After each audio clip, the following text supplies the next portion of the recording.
दोस्तों, अपने वादे के मुताबिक आज एक बार फिर मैं आपके लिए एक नई और काफ़ी मज़ेदार लोक कथा लेकर आया हूँ। हर एक लोक कथा अपने अपने प्रांत की संस्कृति, बोलचाल, कहावतों को संजो कर रखती है। इसीलिए बहुत ज़रूरी है कि हम आज की जनरेशन के बच्चों को अपनी लोक कथा के धरोहरों से अवगत कराएं, उन्हें उनके बारे में बताएं।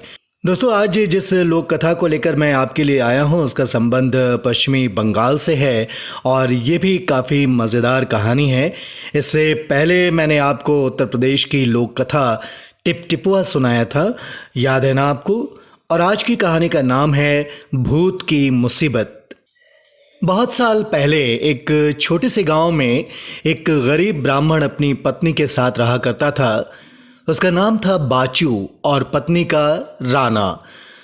बाचू देवी का परम भक्त था। वो सुबह शाम पूजा करता था और उसके बाद ही अन्न जल ग्रहण करता था। अपनी पत्नी के साथ वो छोटा मोटा काम करके अपना जीवन निर्वाह कर रहा था, पर वो कितनी भी मेहनत करता फिर भी आज तक उसे एक दिन भी पेट भर खाना नहीं मिल पाया था। गांव के जमींदार सुबोध बाबू के घर बच्चा पैदा हुआ था और उसी खुशी में सुबोध बाबू ने अपनी हवेली में पूरे गांव को न्योता दिया और ऐलान करवाया कि किसी के घर चूल्हा नहीं जलेगा। सुनते ही बाचू को तो मन की मुराद मिल गई। जैसे उसने अपनी पत्नी से कहा वो ज़रूर जाएगा। अगले ही पल उसे अपनी दरिद्रता याद आ गई। वो सोचने लगा, एक तो हवेली जाने के लायक उसके पास ढंग के कपड़े नहीं हैं और जो हैं भी उसमें पैबंद लगे हुए हैं और वो बहुत बुरी हालत में हैं और ना ही वो बच्चों को देने के लिए शगुन ही दे पाएगा। पत्नी ने तुरंत ही बाचू के पुराने कपड़े सिल दिए और साफ पानी से मलकर धो भी दिए। फिर बाचू से कहा, अच्छे से जाइए, वो बड़े लोग हैं, आपका आशीर्वाद ही उनके लिए बहुत है। दूसरे दिन बाचू सुबह जल्दी जल्दी उठकर नहाया और जल्दी से पूजा करके थोड़ा सा गुड़ और एक लोटा पानी पीकर हवेली की तरफ चल पड़ा। बाचू जल्दी से हवेली पहुंचना चाहता था। हवेली पहुंचते पहुंचते शाम हो गई, पर बाचू को खाने की जगह मिल ही गई। चारों तरफ स्वादिष्ट खाने की सुगंध फैली थी। मगन होकर बाचू खाने का आनंद उठा रहा था। इससे बढ़िया खाने की वो कल्पना भी नहीं कर सकता था। एक दही की हांडी उसके सर के ऊपर लटकी हुई थी। आते जाते किसी का सर हंडिया से टकराया और हांडी अचानक टूटकर बाचू के पत्तल पर गिर पड़ी। सारा खाना खराब हो गया। हाथ धोकर दुखी मन से पत्तल उठाकर वो चल पड़ा। बाचू मरा मरा सा जा रहा था। रास्ते में सुबोध बाबू ने पूछा, बाचू मोशाए, खाना ठीक से खाया था ना? बाचू ने आज का वाकया और अपनी दरिद्रता की पूरी बात बता दी, जिसे सुनकर सुबोध बाबू बहुत दुखी हुए। उन्होंने बाचू से रात को रुकने का अनुरोध किया और कहा कि वो कल अपनी निगरानी में खाना बनवाएंगे और उसे खाए बिना वो वहां से न जाए। रात भर बाचू यही सोचता रहा कि सुबह एक बार फिर से खूब स्वादिष्ट खाना खाने को मिलेगा। कुछ भी हो जाए, इस बार तो पूरा पेट भरकर ही खाना खाऊंगा। यही सोचते सोचते वो सुबह और जल्दी उठा। नहाकर नए कपड़े पहने, पूजा अर्चना करने के बाद वो खाने के लिए तैयार हुआ। थोड़ी ही देर में सुबोध बाबू की देखरेख में तैयार खाना बाचू को परोसा गया। बाचू अपने आप को बहुत सौभाग्यशाली महसूस कर रहा था। आज वो खास मेहमान है और इतना खाना सिर्फ उसी के लिए बना है। वो बड़े मन से खाना खा रहा था। पहली बार पेट तो भर गया मगर मन नहीं भरा था। खाना और बातें चल रही थीं। हवेली के बाहर पीपल के पेड़ पर एक पीला भूत अपनी पत्नी और बेटे के साथ रहा करता था।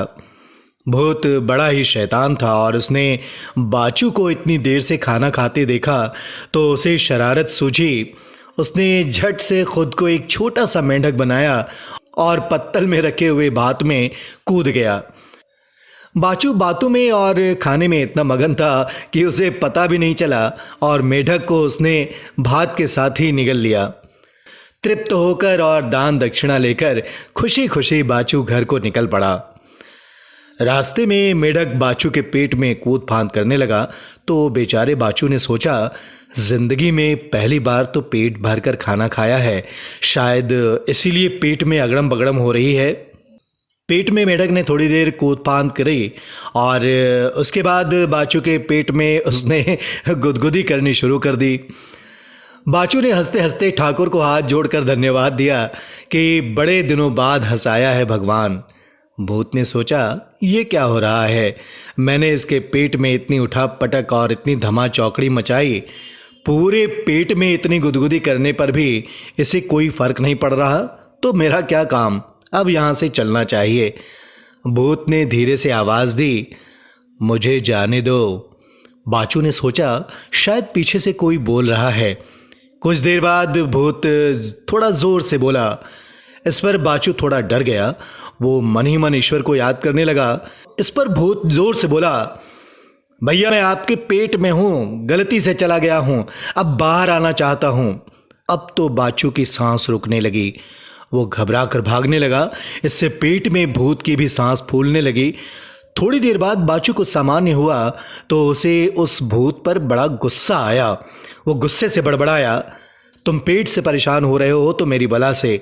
जल्दी से घर पहुंचकर उसने अपनी पत्नी को बुलाया और कहा, मेरा हुक्का खूब गर्म करके लाओ। देखते ही देखते गर्म हुक्का आ गया तो बाचू ने हुक्के को खूब जोर से गुड़गुड़ाया। 2-3 गुड़गुड़ाहट के बाद धुआं भूत की आंख नाक सब में घुस गया। पेट में भूत का खांसते खांसते और आंख पोंछते पोंछते बुरा हाल हो गया। अब भूत अपनी शरारत पर बड़ा पछता रहा था। वहां जब काफ़ी देर हो गई और भूत वापस नहीं आया तो उसकी पत्नी और बेटा दोनों बहुत परेशान हो गए। भूतनी ने जल्दी से एक सुंदरी का रूप बनाया और जा पहुंची बाचू के घर। हाथ जोड़कर पति की गलती की उसने माफ़ी मांगी और उसकी आज़ादी की गुहार लगाई। उसे देखते ही बाचू का गुस्सा 7वें आसमान पर पहुंच गया। उसने पास में पड़ा डंडा जोर से जमीन पर पटका और उसकी तरफ दौड़ा और चिल्लाया, उस समय कहाँ थे जब तुम्हारा पति मेरे पेट में गया था? मेरा सारा धर्म भ्रष्ट कर दिया और जब से पेट में है मुझे तंग कर रहा है। मैंने तो डंडा रखा है तुम्हारे पति के लिए। उसने जरा सा निकलने की कोशिश की तो डंडे से मार मार कर उसका भूरता बना दूंगा। भागो यहां से, नहीं तो तुम्हारा भी यही हाल करूंगा। बड़ी आई भूत की वकालत करने, मेरे पेट में तुमसे पूछ कर गया था क्या? बेचारी भूतनी अपना समूह लेकर वापस लौट गई। माँ को अकेले देखकर बेटा समझ गया पिताजी को लाने में माँ को सफलता नहीं मिली। इस पर छोटे भूत ने माँ से कहा, माँ मैं जा रहा हूँ और पिताजी को लेकर आऊँगा। वो एक मासूम बच्चे का रूप बनाकर बाचू के घर पहुँचा। उसने हाथ जोड़कर विनती की कि बाचू मेरे पिता को छोड़ दो। बच्चे को देखकर भी बाचू का गुस्सा शांत होने का नाम ही नहीं ले रहा था। उसने फिर अपना डंडा उठाया और भागा बच्चे की तरफ। बच्चा तो सरपट भाग गया पर अपनी शैतानी पर पेट वाला भूत बहुत पछता रहा था। जब भूत ने देखा कि उसकी दाल नहीं गल रही है तो वो फौरन एक उपाय उसे सूझा।